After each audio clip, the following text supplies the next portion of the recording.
ঘরকে সুন্দর করতে চান, আপনি এই ঘরের মধ্যে বাস করবেন নাকি মাঝে মাঝে ঝাড়ু দিবেন? বলেন, ঘরটাতে ঝাড়ু দিবেন না? আপনি মাঝে মাঝে ঝাড়ু দিবেন, না হলে ময়লা জমে যাবে। আপনি যদি আল্লাহর ঘরে এসে নিজেকে আবেদ বানাতে চান, জান্নাতওয়ালা বানাতে চান, তাহলে মাঝে মাঝে আপনার পরিবারে, আপনার সমাজে, আপনার চরিত্রের মধ্যে কিছু ঝাড়ু দিতে হবে। কথা ঠিক আছে কিনা বলেন? কিছু ঝাড়ু দিতে হবে। যদি ময়লা জমে, ময়লাগুলি পরিষ্কার করতে হবে।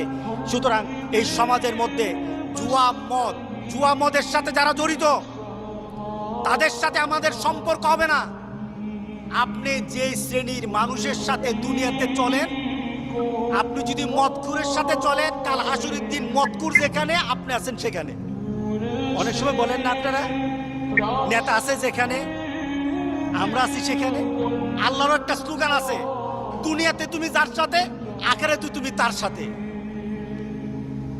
দুনিয়াতে তোমার বন্ধু যদি বানিয়ে নাও মদখুর, দুনিয়াতে যদি তোমার সাথী বানিয়ে নাও মদখুর, দুনিয়াতে যদি জুয়াখুর তোমার সাথে চলে, তো জুয়াখুর তো জান্নাতে যাবে না। তো জুয়াখুর কিন্তু তোমারে ছাড়বে না। তুমি জান্নাতে যাওয়ার সময় জুয়াখুর বলবে, এই লোকটারে আমি চাই আল্লাহ, এই লোকটাকে আমি চাই, এই লোকটা কেন আমাকে বাধা দিল না? জুয়া খেলেছি আমি, মদ খেয়েছি, আমাকে কেন বাধা দিল না? নামাজে কাজে আসবে না, হজে কাজ আসবে না, দান সৎকাতে কাজে আসবে না, জুমার নামাজ আপনার কাজে আসবে না যদি আপনি প্রতিবাদ না করেন। কথা ঠিক আছে কিনা বলেন? আমরা মসজিদে শান্তি থাকি, বাইরে কি শান্তি আছি বলেন?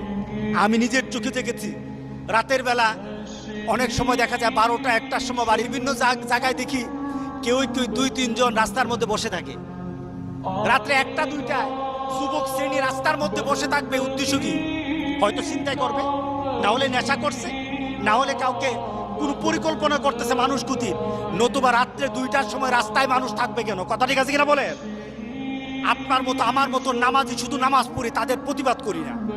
আমরা মনে করি জান্নাত বুঝে এখানে, আমরা মনে করি জান্নাত বুঝি নামাজে।